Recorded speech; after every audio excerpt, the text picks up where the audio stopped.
네, 우리 사랑하는 성도님들, 코로나19로 이렇게 어려운 중에 우리 한겨울에 이렇게 추운 혹한 속에서 몸과 마음이 얼마나 많이 힘드십니까? 하나님의 위로하심이 함께하기를 바라고, 그러나 능히 이것을 이기고 다시 새 봄을 맞게 되는 은혜가 우리 성도 여러분 모두에게 임하기를 예수님 이름으로 축복합니다. 저를 한번 따라서 해주시기 바랍니다. 나는 예수님의 제자입니다. 나는 예배자입니다. 춘추 전국 시대에 제 나라의 유명한 정치가 안룡이란 사람이 있었는데, 제 나라 왕 경공을 모실 때의 일입니다.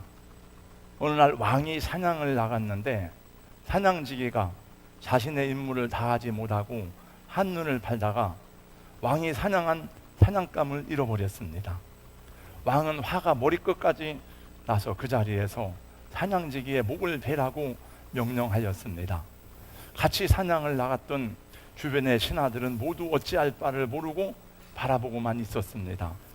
그때에 안룡이 나서서 사냥지기에게 호통을 치면서 큰 소리로 말했습니다. 내 이놈, 너는 왕에게 큰 죄를 3가지나 저질렀으니 처벌을 받아 마땅하다. 첫째, 너의 죄는 맡은 바 임무인 군주의 사냥감을 잃어버린 것이다. 두 번째, 더 큰 죄가 있으니 군주로 하여금 한낱 사냥감 때문에 사람을 죽게 했으니 부독한 군주로 만든 것이 너의 죄다. 세 번째, 백성들의 존경받는 군주가 사냥감 때문에 사람을 죽였다는 소문이 퍼지면 세상 사람들로부터 한낱 사냥감 때문에 사람을 죽인 군주라고 비난받게 만드는 것이 너의 가장 큰 죄이니라. 내가 이러고도 살아남기를 바라겠느냐? 가만히 듣고 있던 왕이 고개를 끄덕이면서 그 사냥기계를 용서하라고 해서 살아났다는 고사입니다. 이것은 손자병법에 나오는 우직치계라는 고사성어로, 안영은 자신이 모시는 주군과 충돌하지 않고 우회적인 방법으로 신화된 도리를 다하고 자신의 주군인 왕을 백성들에게 존경받는 왕으로 모시게 되었다는 이야기입니다. 잠언서 25장 13절 말씀에 보니까 충성된 사자는 그를 보낸 이에게 마치 수수하는 날에 얼음 냉수 같아서 능히 그 주인의 마음을 시원하게 하느니라, 이런 말씀이 있더라고요. 우리들도 부모님을 섬길 때에 우리 부모님들이 부끄럽지 않도록 우리 지혜로운 아들로 부모님을 잘 섬기는 아들과 딸이 되고, 또 여러분과 제가 예수님의 제자가 되었잖아요. 우리 주님 앞에 그런 제자가 되어서 우리 예수님의 이름을 영어롭게 하는 그런 하나님의 사람이 다 되기를 주님의 이름으로 축복합니다. 여러분, 이 세상 역사에서 가장 뛰어난 교사이고 위대한 설교자를 꼽으라면 여러분 누구를 꼽을 수 있겠습니까? 설교를 하는데 그렇게 재밌게 설교를 하시고 쉽게 가르치고 유머 감각이 탁월한 사람을 꼽으라면 누구이겠습니까? 예수님이 아닙니까? 예수님은 그렇게 재밌게 알기 쉽게 즐겁게 가르치신 것만이 아니라 더 중요한 것이 있는데, 그 마음에 그토록 사랑스러운 마음을 가지고 사람들을 대하고 가르치셨다는 것입니다. 제가 우리 조카 둘이 백석대학교 신학대학을 다녀서 물어봤습니다. 데프트가 대면 예배 너무 많아가지고 막 해서 했는데, 그래서 물어보는 중에, 대화를 하는 중에 그 교수님들이 사랑을 가지고 애정을 가지고 너희들을 대하냐? 그랬더니 그런 것 같지 않다는 말을 하더라고요. 그래서 전 생각하기를 신학대학 교수님이면 제자들을 사랑을 가지고 대해야지 하는 이런 생각을 했습니다. 그렇게 예수님이 친절하게 사랑스럽게 쉽게 말씀을 가르치는데도 귀가 열리지 않고 눈으로 보면서도 감동을 받지 못하고 깨닫지 못하는 사람들이 있었으니 누굽니까? 많이 배운 사람들, 지혜롭다는 사람들, 똑똑하다는 사람들이었습니다. 그 사람들이 누구냐? 유대의 종교 지도자들입니다. 바리새인들, 서기관들, 장로들, 이런 사람들입니다. 마태복음 13장 14절에 예수님이 말씀하셨어요. 이사야의 예언이 그들에게 이루어졌더니 너희가 듣기는 들어도 깨닫지 못하고 보기는 보아도 알지 못하리라. 그 주님은 감사함으로 아버지께 기도했습니다. 천지의 주제이신 아버지요, 이것을 지혜롭고 슬기 있는 자들에게는 숨기시고 어린아이들에게는 나타내심을 감사하나이다. 주님은 더 나아가서 이렇게 말씀했습니다. 옳소이다. 이렇게 된 것이 아버지의 뜻이니이다. 무엇이 옳다는 것입니까? 야, 저 오종무 같이 우둔한 사람이 어떻게 하나님의 비밀을 알고 하나님 말씀 앞에 아멘하고 무릎을 꿇는가? 저 집사님이 공부를 많이 한 것 같지 않은데 어떻게 하나님의 계시의 말씀을 듣고 하나님 말씀 앞에 아멘하고 기뻐하는가? 옳습니다. 이것이 하나님의 기쁘신 뜻입니다. 그래서 우리가 예수님을 믿고 은혜 받은 것은 우리가 잘나고 똑똑해서 그런 게 아닙니다. 하나님이 길을 열어서 말씀이 들려오게 하시고 눈을 열어서 보게 하시기 때문이라는 것입니다. 그래서 우리는 하나님께 감사하고 그래서 믿음이 은혜이고 선물이구나 하는 것을 감사하는 거죠.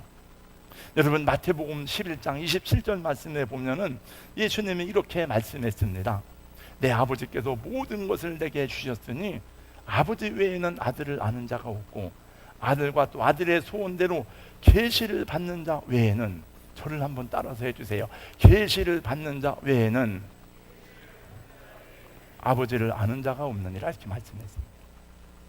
계시는 하나님이 열어서 보여주는 거예요.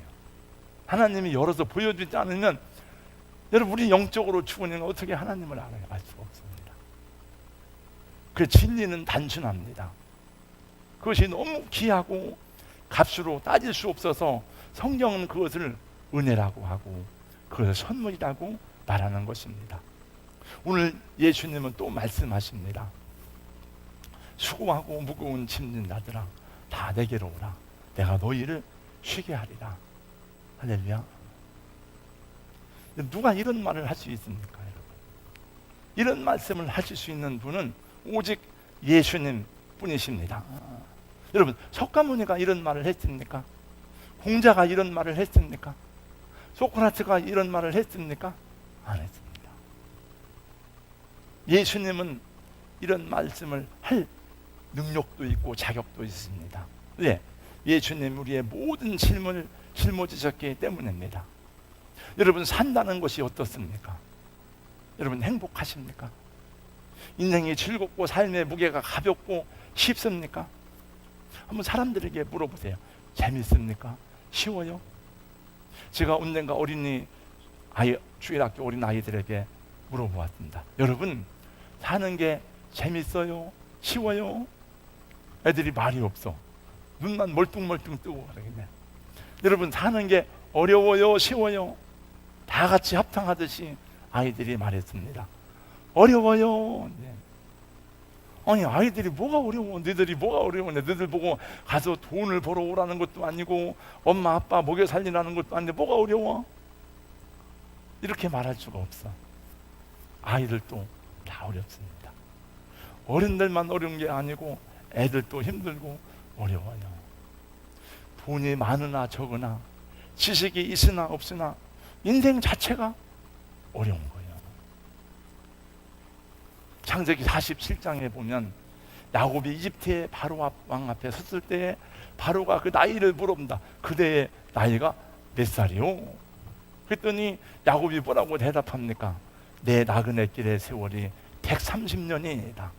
내 나이가 얼마 못되니 우리 조상의 나그네 길에 연조에 비치지 못하나 험악한 세월을 보냈나이다. 왕 앞에서 이런 말 함부로 하면 안 되잖아요. 그러나 말합니다. 내가 험악한 세월을 보냈습니다. 불교에서는 인생을 고해라 그래요. 저는 비교종교학을 가르쳤잖아요. 불교의 기본 진리가 삼법 인설입니다. 일체는 무아이고, 일체는 무상하고, 일체는 고이다. 일체는 우리의 모든 것을, 에브리싱, 모든 것을 말하는 거예요. 그래서 고해라 그래. 고해란 말은 현실의 세계에는 고통이 끝도 없이 가득 차 있어서 바다에 비유한 것입니다. 바다에 괴로움으로 가득 찬 인간 세계를 말하는데, 번뇌가 가득 찬 극악 중생이 거처하는 세계를 불교에서는 고해라 그래. 고해. 우리 인생이 태어나서 죽는 날까지 걱정, 근심, 염려, 수고, 한숨, 괴로움이 없는 날이 언제였습니까? 전도서에 보니까 그 부귀영화를 누렸던 솔로몬도 이렇게 말하더라고요. 일평생의 근심하며 수고하는 것이 슬픔뿐이라 그의 마음이 밤에도 쉬지 못하니 이것도 헛되도다. 또 시인은 노래했습니다. 우리의 연수가 70이요 강건하면 80이라도 연수의 자랑은 수고와 슬픔뿐이라. 연수에 자랑할 게 뭐 수고하고 슬픔뿐이라는 거죠.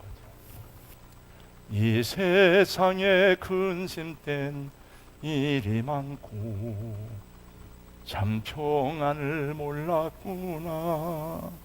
이 세상에 근심된 일이 많고, 왜 그렇게 근심되고 죽을 일이 쌓이고 힘들고 어렵습니까?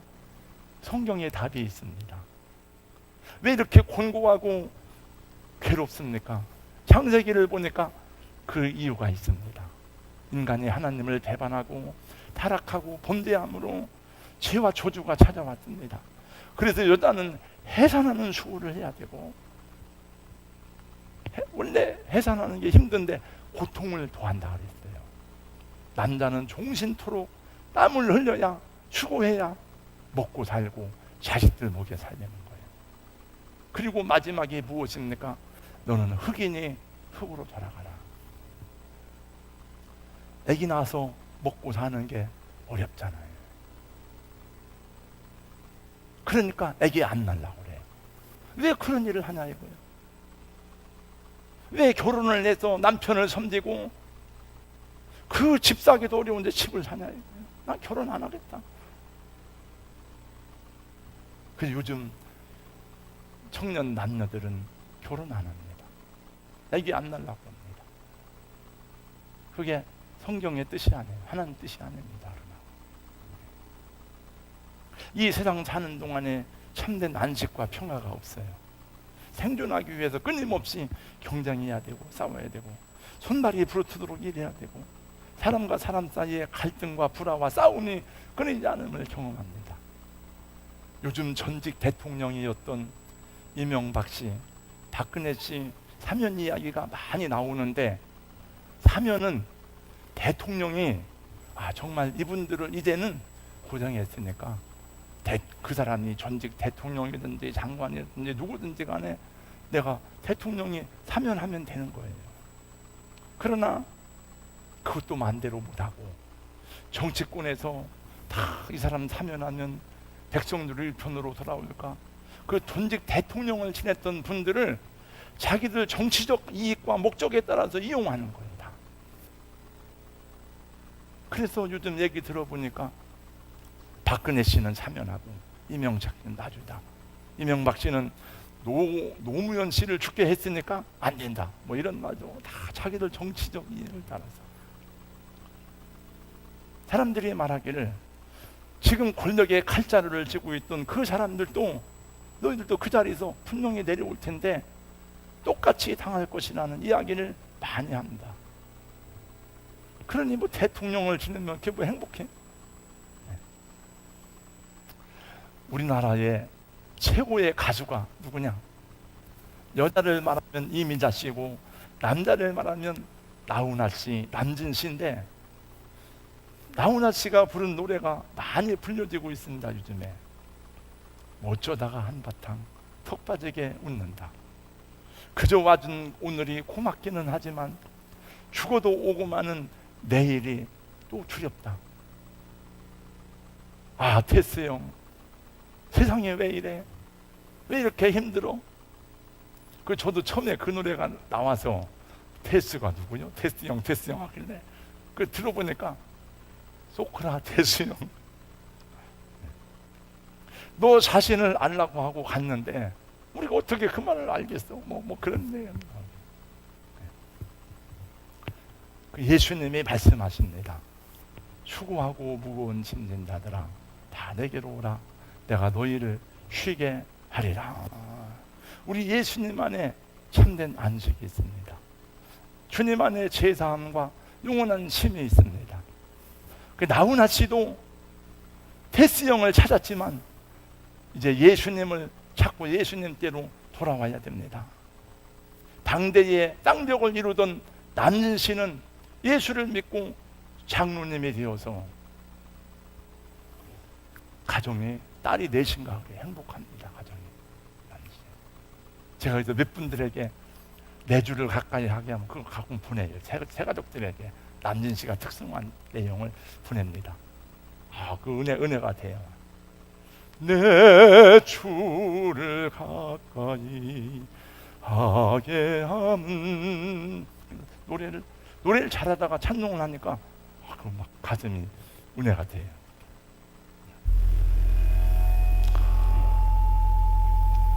예수님은 우리의 죄짐과 고통과 질병을 다 담당하셨기에 그렇게 말할 자격이 있고 능력도 있습니다. 평화로다 하늘 위에서 내려오네. 여러분, 예수님 안에서 참된 안식과 평안을 경험하려면 주님을 영접하고 주님을 배워야 됩니다. 다 같이 우리 29절 30절 말씀을 함께 읽겠습니다. 가정에서 예배를 드리는 분들도 같이 읽습니다. 다 같이 시작.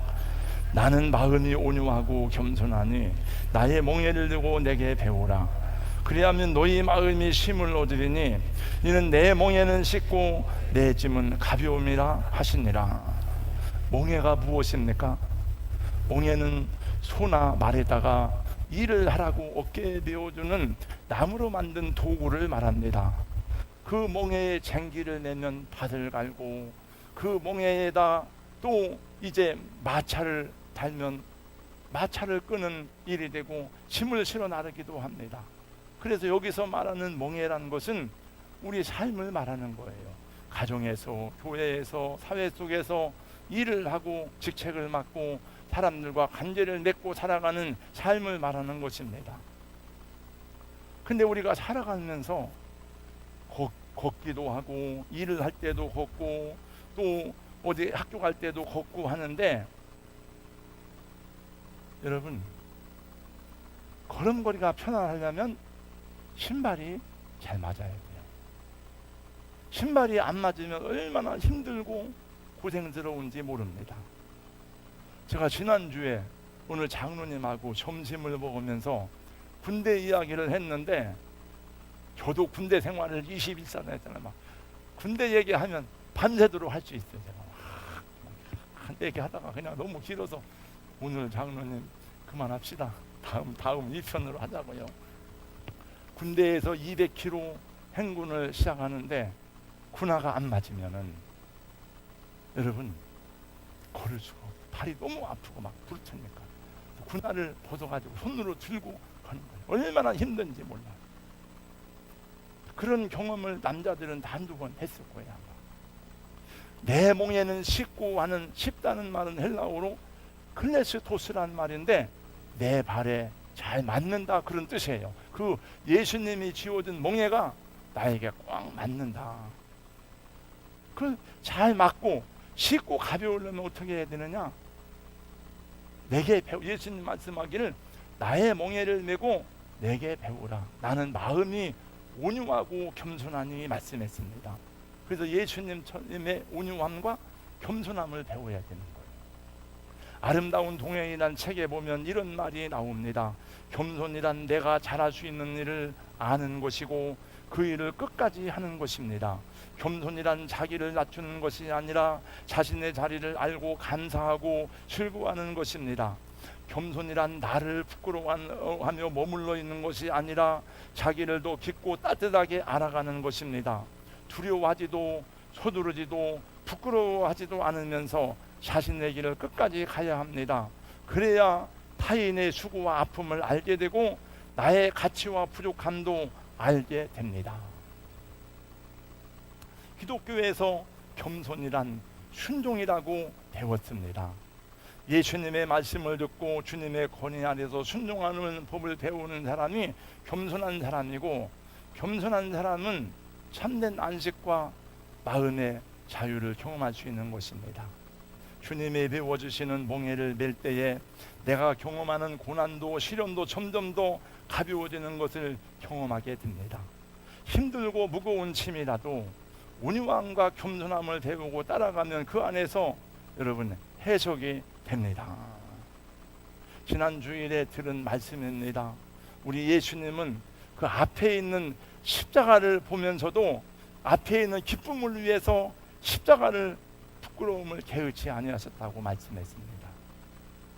똑같이 목회를 하고 똑같이 직분을 받고 똑같이 봉사하고 섬기지만 힘들게 무거운 짐진 것처럼 일하는 사람이 있습니다.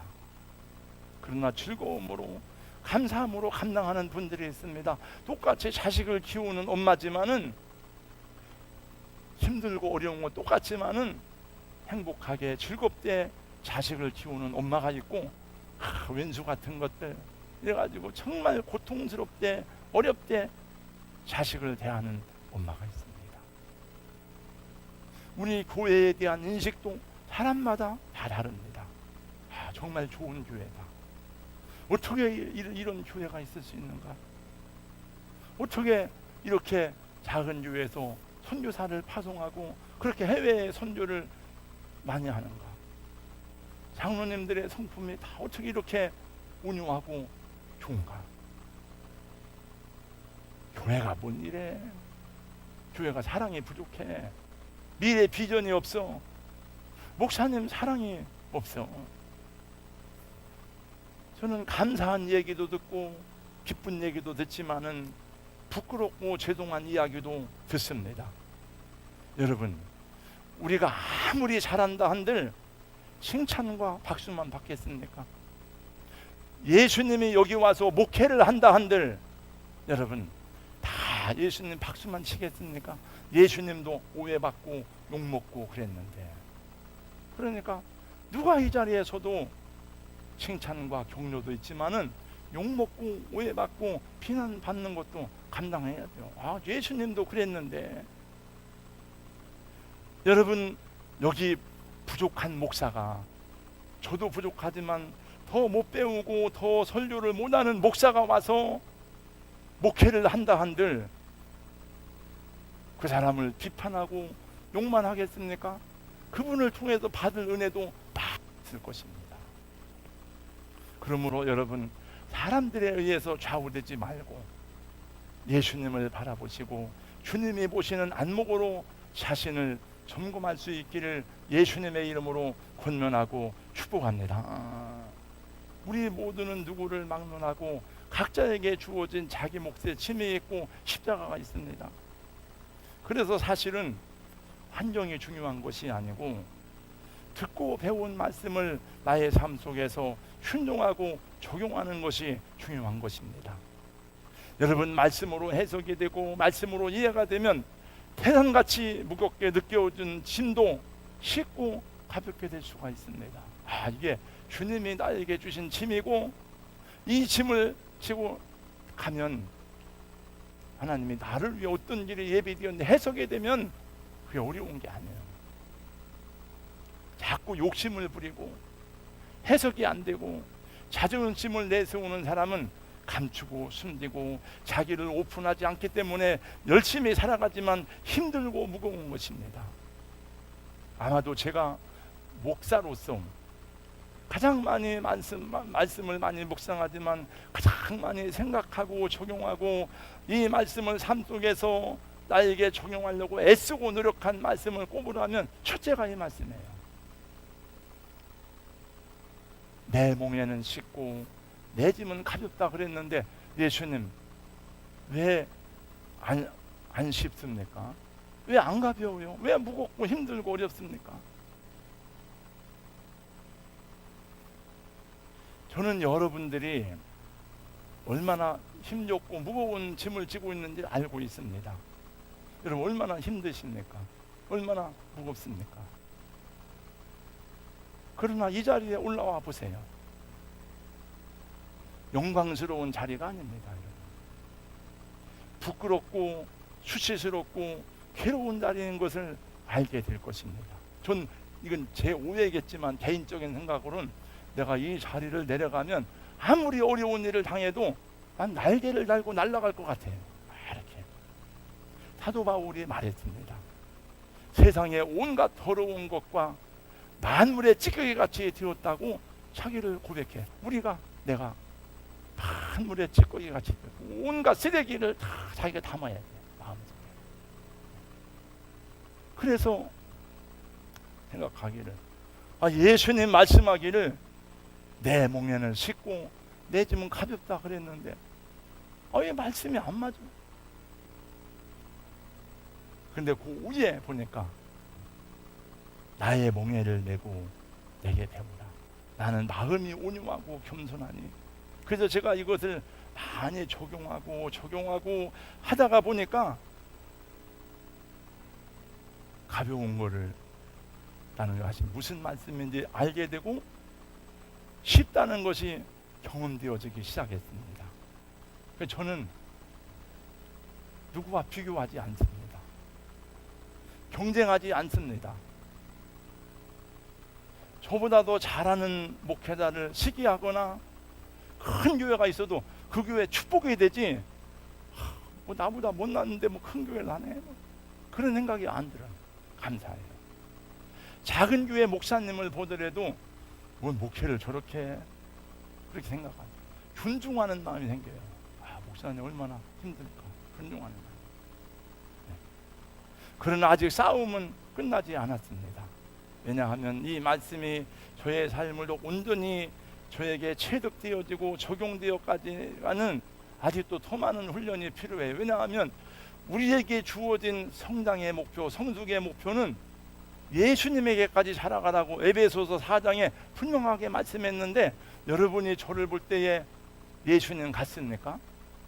아직도 멀었어요. 그래서 여러분, 구원과 성화는 죽을 때까지 같이 가는 거예요. 이미 여러분은 구원을 받았지만은 구원은 내가 찾는 게 아니에요. 구원은 하나님의 은혜로 다 받았습니다. 성화는 내가 노력하고 힘쓰고 성령님의 도움을 구해야 되는 거예요. 구원과 성화는 죽을 때까지 같이 가는 것입니다. 다 같이요. 시작. 구원과 성화는 죽을 때까지 같이 가는 것입니다. 장로님들도 마찬가지예요. 죽을 때까지 예수님을 바라보면 예수님 닮기를 소망해요. 자유는 내 마음대로 사는 게 자유가 아닙니다. 누가복음 15장 말씀해 보니까 아버지를 떠난 아들이 왜 아버지를 떠나? 나 자유스럽게 살겠다 이거요. 아버지 간섭하지 마세요. 그래서 독립하러 갔지만은 처음에는 재밌게 살았지만은 다 망했습니다. 비참하게 됐습니다. 자유는 하나님이 만드신 질서에 순종하는 것이라고 배웠습니다. 바다에는 바다의 질서가 있고 하늘에는 여러분 비행기가 아무나 막 가는 게 아니에요. 비행기도 가는 길이 있습니다. 배도 가는 길이 있습니다. 자동차도 가는 길이 있습니다. 그래서 그 자유를 위해서 훈련을 받아야 되는 것입니다. 도로에서 도로교통법에 따라서 차선을 지킬 때에 그라운드에서는 규칙을 따라 뛰고 달려야 진정한 자유를 누릴 수 있는 것입니다. 그 자유를 위반하면, 규칙을 위반하면 퇴장, 레드카드가 나오는 거예요. 그래서 여러분, 우리가 하나님이 우리를 연단하시는 거예요. 이것은 우리 눈에 보이는 세상 원리만 그런 게 아니고 영적인 질서도 마찬가지입니다. 그래서 정기적으로 말씀을 묵상하고 기도하면서 성령님과 교통해야 되는 거예요. 예수님이 그렇게 많은 사역을 하시면서도 지치지 아니하고 온유함을 유지할 수 있었던 비결은 그분은 늘 하나님과 교통하였기 때문이고, 적절한 때에 안식할 줄 아는 삶의 원리를 아셨기 때문입니다. 우리 사랑하는 성도 여러분, 여러분 자신을 세우려고 애쓸 필요 없어요. 너무 완벽하기를 추구하지 마세요. 우리가 하나님의 말씀대로 순종하며 거룩하게 살기는 힘쓰는 것은 당연한 그리스도인으로서의 자세이지만 우리는 하나님이 아닙니다. 주님께 맡기고 순종하세요. 비록 눈에 안 보일지라도 우리는 병을 통해서 세균과 바이러스를 알게 됩니다. 아, 눈에 안 보이지만 몸이 아프면 야, 병이 찾아왔나 보다. 바이러스가 들어왔나 보다. 인간의 모든 생존 환경을 통해서 존재하는 원리를 발견합니다. 인간은 인간만으로는 설명이 안 됩니다. 그 사람들은 설명이 안 되니까 우연이라고 말합니다. 여러분, 과학자들은 모든 과학의 이론은 근원으로 가면 설명이 안 되니까 뭡니까? 불가지론을 얘기해요. 가설을 세웁니다. 가설을. 이건 가설을 왜 세우는 거다. 자기들도 모르는 거예요. 신의 존재를 어떻게 압니까? 불가지론입니다. 이거는 공부를 많이 한 사람들이 알 수 없다는 거예요. 그래서 우연이라고 말합니다. 내 인생도 우연이고 지구가 돌아가는 것도 우연이고 다 우연이에요. 그러나 여러분, 설명이 되면, 해석이 되면 우연이 아닙니다. 아, 내가 여기 앉아있는 게 우연이 아니구나. 하나님의 섭리구나. 지구가 돌아가는 게 우연이 아니구나. 하나님의 창조하신 섭리 가운데 됩니다. 근데 여러분, 코로나19로 전 세계가 이렇게 됐지만은 여러분, 이 중세에는 3세기 동안 300년 동안 여러분 패스트가 유럽을 휩쓸어서 유럽 인구의 2분의 1이 죽었습니다. 만약에 여러분 코로나19 우리나라에 지금 1000명, 지난 한 해 동안 1000명 가까이 죽었지만 그 돌아가신 분들은 전부 다 기저질 환자입니다. 그 환자들 가운데 치명률이 1.6%인데 만약에 여러분 코로나 걸리면 죽는다 그러면 나올 수 있습니까? 못 나옵니다. 그게 하나님 앞에 돌아오라는 겁니다. 그러나 인간은 안 돌아와. 왜? 끝까지 싸우는 거예요. 왜? 사탄이 여러분 아담에게 준 게 뭡니까? 네가 하나님이 될 수 있어. 너 이걸 먹으면 눈이 밝아서 네가 하나님이 될 수 있다니까. 지금도 마귀 말을 들어요. 하나님 말씀 안 돼요. 그러니까 감사해요.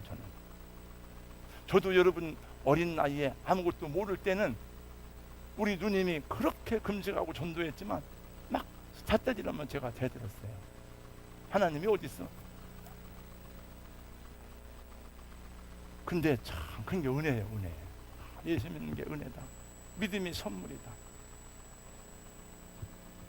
여러분, 우리 인생을 내가 어찌할 수 없는 것은, 아무리 힘쓰고 노력해도 어찌할 수 없는 것은 내가 인생의 주인이 아니기 때문에 그렇습니다. 내 영혼이 아파도 내가 어찌할 수 없는 것은 내 영혼의 주인이 내가 아니기 때문에 그런 거예요. 그럼 어떻게 해야 됩니까?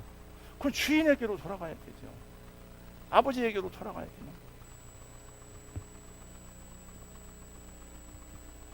저는 그 베드로를 좋아합니다.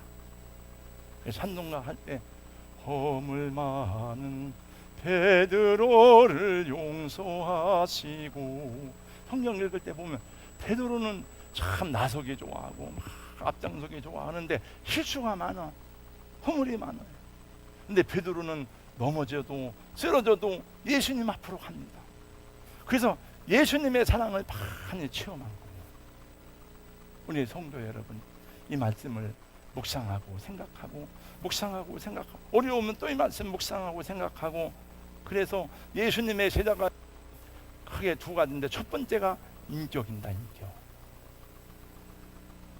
어젯밤에는 정말 마음이 슬프고 힘들었어요. 교회가 이렇게 욕을 먹는데, 예수 믿는 사람이 이렇게 욕을 먹을 때, 하나님을 사랑하는 사람이라면, 여러분, 우리 아버지가 이렇게 욕을 먹으면 어떻게 하겠습니까?